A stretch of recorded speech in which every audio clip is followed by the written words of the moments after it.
레위기 14장 33절에서 57절까지 우리 한 목소리로 함께 봉독합니다.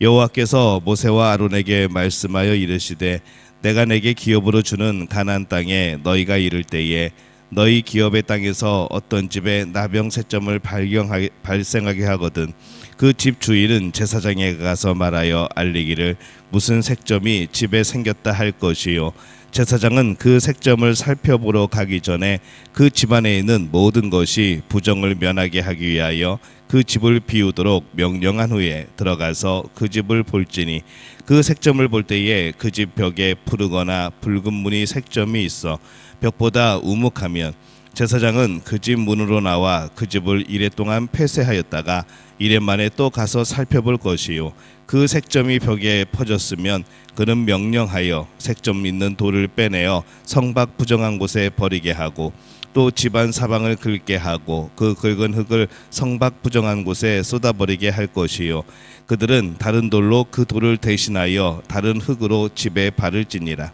돌을 빼내어 집을 긁고 고쳐 바른 후에 색점이 집에 재발하면 제사장은 또 가서 살펴볼 것이요 그 색점이 만일 집에 퍼졌으면 악성 나병인즉 이는 부정하니 그는 그 집을 헐고 돌과 그 제목과 그 집의 모든 성을 성박 부정한 곳으로 내어갈 것이며 그 집을 폐쇄한 날 동안에 들어가는 자는 저녁까지 부정할 것이요 그 집에서 자는 자는 그의 옷을 빨 것이요 그 집에서 먹는 자도 그의 옷을 빨 것이니라. 그 집을 고쳐 바른 후에 제사장이 들어가 살펴보아서 색점이 집에 퍼지지 아니하였으면 이는 색점이 나은 것이니 제사장은 그 집을 정하다 하고 그는 그 집을 정결하게 하기 위하여 새 2마리와 백양목과 홍색 실과 우슬초를 가져다가 그 새 하나를 흐르는 물 위 질그릇 안에서 잡고 백양목과 우슬초와 홍색 실과 살아있는 새를 가져다가 잡은 새의 피와 흐르는 물을 찍어 그 집에 7번 뿌릴 것이요 그는 새의 피와 흐르는 물과 살아있는 새와 백양목과 우슬초와 홍색 실로 집을 정결하게 하고 그 살아있는 새는 성박들에 놓아주고 그 집을 위하여 속죄할 것이라. 그러면 정결하리라. 이는 각종 나병 환부에 대한 규례니 곧 옴과 의복과 가옥의 나병과 돋는 것과 뾰루지와 색점이 어느 때는 부정하고 어느 때는 정함을 가르치는 것이니 나병의 규례가 이러하니라. 아멘. 할렐루야. 하나님의 은혜가 오늘 새벽에 하루의 첫 시간을 주 앞에 드리는 우리 믿음의 가족들에게 함께 하시기를 예수님의 이름으로 축원합니다. 오늘 말씀은 심한 피부병에 대해서 이제 말씀하시는 마지막 부분입니다. 집에 생긴 곰팡이 또 심한 피부병에 대한 그런 결론을 말씀하고 있죠. 심한 피부병에 대한 규례는 옷에 생긴 곰팡이와 집에 생긴 곰팡이로까지 이제 확대가 되어집니다. 그래서 34절 35절 보면은 내가 내게 기업으로 주는 가나안 땅에 너희가 이를 때에 너희 기업의 땅에서 어떤 집에 나병 색점을 발생하게 하거든 그 집 주인은 제사장에게 가서 말하여 알리기를 무슨 색점이 집에 생겼다 할 것이요. 이 나병 또 심한 피부병이라고 번역하거나 또는 건물의 곰팡이로 번역하는 실제로는 이제 같은 단어를 번역한 것이 되어집니다. 집에 생긴 곰팡이도 이 심한 피부병에 해당하는 부정함에 속하였던 것이죠. 심한 피부병과 이 건물의 곰팡이가 무슨 상관이 있을까 그런 생각을 또 해보지만은 그런데 아마 심한 이 피부병도 사람의 표피에 생기는 것처럼 이 건물의 겉에 생기는 그 곰팡이도 사람으로 치면은 일종의 피부병과 같은 그런 것으로 간주되는 것으로 보입니다. 그래서 건물에 생기는 곰팡이도 사람에게 생긴 심각한 피부병에 준하여 그 규례가 만들어지게 된 것이죠. 이 건물에 생긴 곰팡이도 사람에게 생긴 이 심한 피부병처럼 진단이 되어지고 또 정결과 격리의 규례를 하나님이 또 주십니다. 단 정결하게 되었을 때 사람은 하나님께 제사를 드렸는데 이 건물의 경우에는 이제 특별한 어떤 제사가 없습니다. 왜냐하면은 그것은 이 제사는 제사를 드리는 사람 그리고 하나님 사이의 인격적인 만남을 의미하는 것이죠. 그렇기 때문에 이 건물은 인격적인 존재가 아니기 때문에 제사가 없는 것으로 보입니다. 이 건물의 곰팡이에 대한 규례를 통해서 사람들이 심각한 피부병에 걸렸을 때 얼마나 심각하게 인식을 하고 그것을 잘 처리해야 하는지 그것을 볼 수 있는 대목이기도 합니다. 건물에 대한 규례도 이스라엘은 동일하게 엄격하게 지켜야 됐습니다. 그것이 하나님이 주신 말씀이기 때문에 그런 것이죠. 그것이 사람에 대한 것이 아니라 단지 건물에 대한 것이라도 말씀이 그것에 대해 부정함을 정하고 지키라 말씀하셨기 때문에 분명하게 그것을 지켜야 하는 겁니다. 그 곰팡이가 사람에게 해로운 것이든 그렇지 않은 것이든 이 하나님이 정해 주신 것이기 때문에 지키는 것이죠.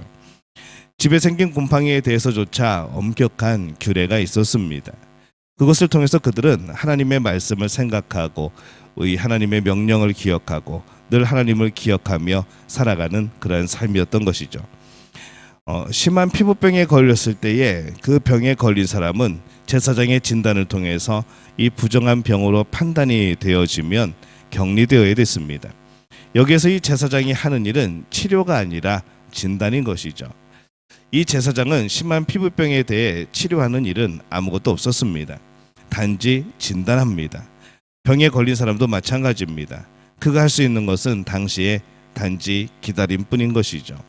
그가 어떻게 치료해야 하는지도 하나님이 말씀하시지 않습니다. 그런데 이 대제사장으로서 우리의 아픔을 아시는 예수님은 이 땅에 오셔서 이 많은 심한 피부병 환자를 고치십니다. 많은 병자를 치료하시죠. 그분은 다른 제사장 같지 않고 유일한 대제사장이기 때문에 그렇습니다. 그분은 심한 피부병에 걸린 사람들을 치료하심으로 우리를 치료하시고 정결하게 하시는 분임을 이 성경이 나타내주고 있는 것이죠. 심한 피부병에 대한 내용은 이 14장 마지막 부분에서 이제 정리되어지고 마칩니다.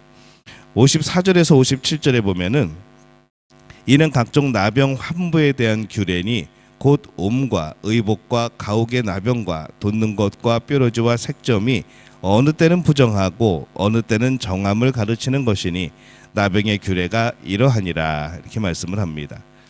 이 부정함과 정함, 그 병의 종류나 심각함에 의해서 결정되는 것이 아니라 이것은 하나님의 말씀에 의해서 결정이 되어진 것이죠.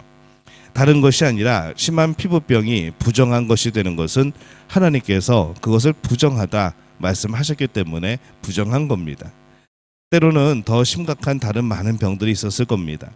근데 그것이 부정하지 않은 이유는 무엇인가 하면은 하나님께서 그것을 부정하다 하지 않으셨기 때문인 거죠. 오늘날에는 이 심한 피부병이 더 이상 부정한 것이 되지 않습니다. 그러나 오늘날에도 악한 것과 선한 것이 우리 주변에 참 많습니다. 우리는 그것을 분별하고 구분해야죠. 이 분별하지 않고 살게 되면은 참 우리에게 많은 것들을 잃어버리는 그런 결과가 나타나게 되어집니다. 오늘날 죄된 것과 옳은 것, 오직 하나님의 말씀을 기준으로 결정이 되어지는 것이죠. 선한 일이라고 하는 것은 하나님 보시기에 선한 일인 겁니다. 그게 우리의 기준인 것이죠. 죄에 대한 부분은 하나님이 보시기에 죄된 것이 죄된 겁니다. 물론 상식도 많은 것을 구분하게 해줄 겁니다. 그러나 이 하나님의 말씀은 우리의 상식을 때로는 뛰어넘습니다. 대부분 우리가 살아가는 것에 또 합리적인 말씀을 주시기도 하지만은 때로는 상식을 넘어서 그 말씀이 우리에게 가르치는 그런 부분들도 있는 것이죠. 그래서 이것을 참 구별하고 분별하는 것이 쉽지만은 않습니다. 그래서 늘 우리는 하나님 말씀이 어떠한 것인가, 그 당시 하나님의 말씀이 지금 우리에게 어떻게 해석이 되어야 되는가, 이것에 대해서 늘 고민하고 연구하고 기도하고 그런 마음으로 말씀을 보게 되어집니다. 우리의 판단이 말씀을 기준으로 하여 판단하고 행동하도록 늘 맞추어야 되는 것이죠. 이스라엘 백성들이 심한 피부병에 대한 상세한 규례를 알아야 했던 것처럼 오늘 우리들은 이 말씀의 상세한 부분들을 기억해야 됩니다. 말씀을 알면 알수록 너무 많이 모른다는 것을 또 발견하게 되어지죠. 마치 이 학자들이 공부하면 할수록 더 모르겠다고 말하는 것과 같습니다. 근데 이 많은 사람들이 말씀을 잘 알고 있는 것으로 착각하는 것이 문제입니다. 그래서 나는 알고 있다고, 나는 지금까지 신앙생활 잘 알고 있다고 그렇게 그냥 지나치고 넘어가 버리고 그런 경우가 많다는 것이죠. 이 피부병과 정결에 대한 긴 내용의 말씀을 이제 마치게 되어집니다. 이 규례는 듣지 않은 사람은 알 수 없는 그러한 말씀이 되었을 겁니다. 이것은 하나님의 택하신 족속에게 주신 귀한 말씀인 거죠. 그래서 이것을 자세히 듣고 배워야 하는 것이 바로 하나님과의 관계 속에서의 거룩함이었습니다. 오늘날 우리는 어떻습니까? 이 심한 피부병의 규례는 이미 완성된 말씀입니다. 더 이상 이것을 지킬 필요는 없는 것이죠. 그러나 이것을 통해서 하나님께서 말씀하시는 것을 들을 필요는 있습니다. 이것에 대해서 이제 우리가 거의 아는 사람은 없습니다. 그렇다면 이것이 의미하는 것도 그때 당시의 상황, 그리고 오늘날에 우리가 적용할 때에 진정으로 그 당시의 그 상황을 우리가 알 수는 없는 것이죠. 우리가 그렇게 이 말씀을 적용할 때 참 어려움이 많습니다. 하나님께서는 우리를 사랑하셔서 많은 말씀을 주셨는데 우리는 그 말씀이 많다고 불평할 때가 많습니다. 뭐 이렇게 지켜야 되는 게 맞냐고, 뭐 이렇게 해야 되는 게 맞냐고, 어떻게 보면은 우리가 말씀 앞에 게으른 자가 되어지는 것이죠. 근데 이 말씀은 우리에게 왜 주셨는가? 우리를 무엇을 해라, 무엇을 하지 마라 그렇게 하여서 우리를 불편하게 하고 올가매고 우리의 목줄을 잡고 있으시려고 한 것인가? 절대 그런 것이 아닙니다. 이 말씀의 모든 부분들을 보게 될 때에 이 성경 말씀은, 이 하나님의 말씀은 우리를 빛의 길로, 우리를 생명의 길로 인도하시는 하나님의 놀라운 사랑인 것이죠. 그래서 이 성경 말씀을 뭉쳐서 엑기스를 뽑는다 하면은 거기에는 예수 그리스도가 나오게 되어지고 그 예수 그리스도는 바로 하나님이 우리를 사랑하신다는 증거가 되어집니다. 그래서 성경은 그 엑기스는 바로 사랑이라는 것이죠. 우리를 향한 하나님의 사랑. 그래서 우리가 이 말씀을 아는 일에 게으르지 말고 열심을 내야 될 필요가 있습니다. 이 말씀을 기억하고 우리 삶에 계속 적용하는 그런 삶이 필요한 것이죠. 그것이 거룩으로 나아가는 우리의 또 복된 삶인 줄로 믿습니다. 오늘 말씀을 기억하고 그 말씀을 우리의 삶에 적용함으로 하나님의 기쁘신 뜻 가운데 살아가는 그런 믿음의 가족들이 되어지시기를 예수님의 이름으로 축원합니다.